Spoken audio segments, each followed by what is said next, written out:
day, everyone. You are welcome to this week's Business and Investment Tips program, a production of Christ Church Radio. My name is Ayodeji Ebo, an investment professional.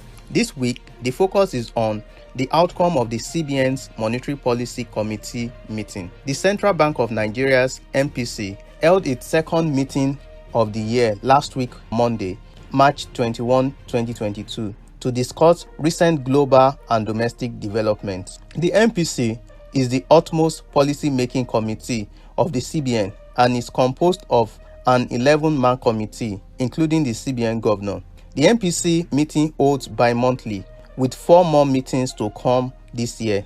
With 10 members in attendance, 6 of the MPC's members voted to maintain the monetary policy rate, MPR, at its current level, while the other 4 members voted to increase the MPR. As a result, the MPR remained at 11.5%, with the asymmetric corridor at plus 100 basis points / minus 700 basis points around the MPR.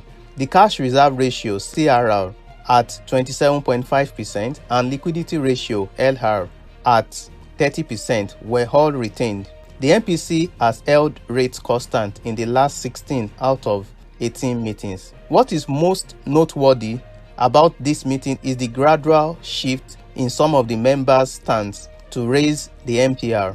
This move signifies that we should expect an increase in interest rate towards the second half of the year, although subject to global and domestic developments. Expanding on the key rates, the indicator can be quite confusing, but it is essential to have a good understanding of them because they affect us as consumers, depositors, and investors. The MPR is the interest rate at which the CBN lends to the commercial banks. The MPR is the benchmark against which other lending rates in the economy are pegged. It is also used as an instrument to control inflation in the economy. Though the MPR has been ineffective in recent years, the rate has been used to signal CBN's policy intentions. Cash reserve ratio, CRR, is the minimum amount banks are expected to retain with the CBN from customer deposits. This implies that out of every 10,000 naira deposit collected by the banks, 2,750 naira is expected to be with the CBN. Effectively, the CBN can only transact business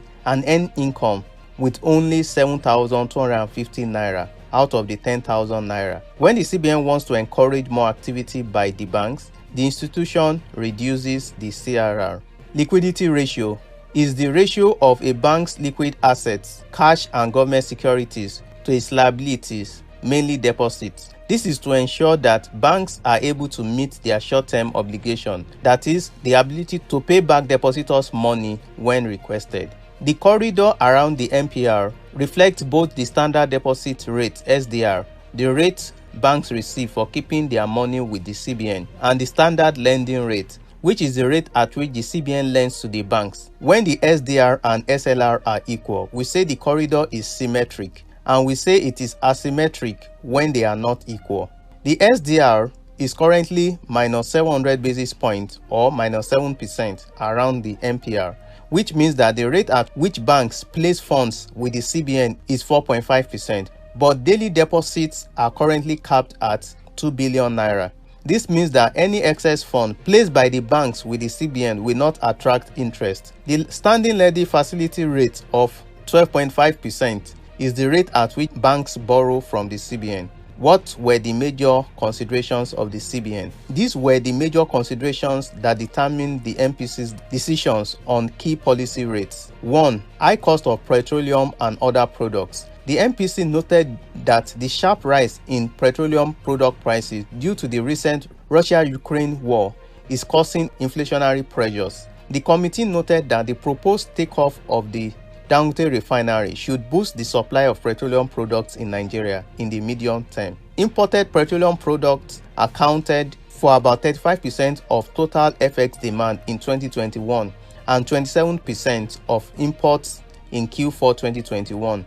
This will increase FX earnings once Dangote refinery commences exports and create stability for the FX in the medium to long term. 2. GDP growth. The MPC noted with concern that GDP growth is expected to weaken in 2022 on the back of higher energy prices and tightened external financial conditions. As a result of interest rate hikes in developed economies, capital flows are therefore expected to remain limited to countries like Nigeria. However, the committee expects the CBN to sustain its various sector interventions, which should boost economic recovery. 3.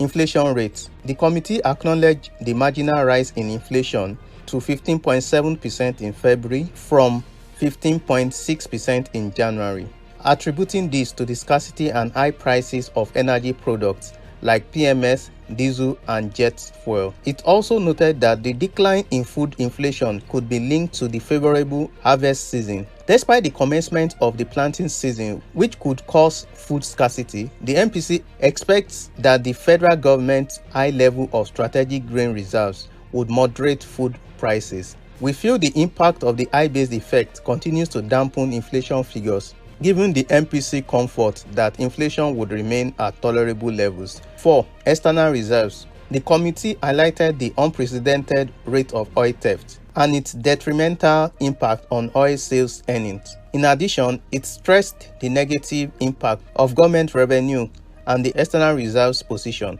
We feel that the recent issuance of the Eurobond should support the current external reserves position.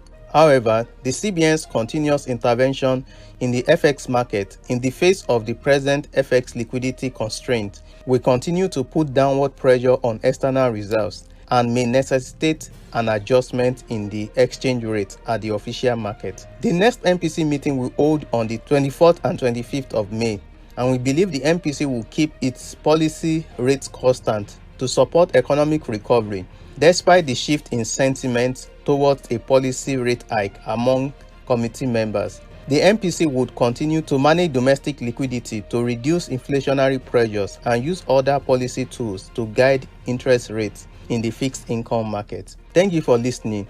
Please join us same time next week for another exciting and insightful session. For questions, comments, and feedback, kindly forward to info@getfinanceandinvestmenttips.com or send SMS to 070-8246-3747. Stay blessed.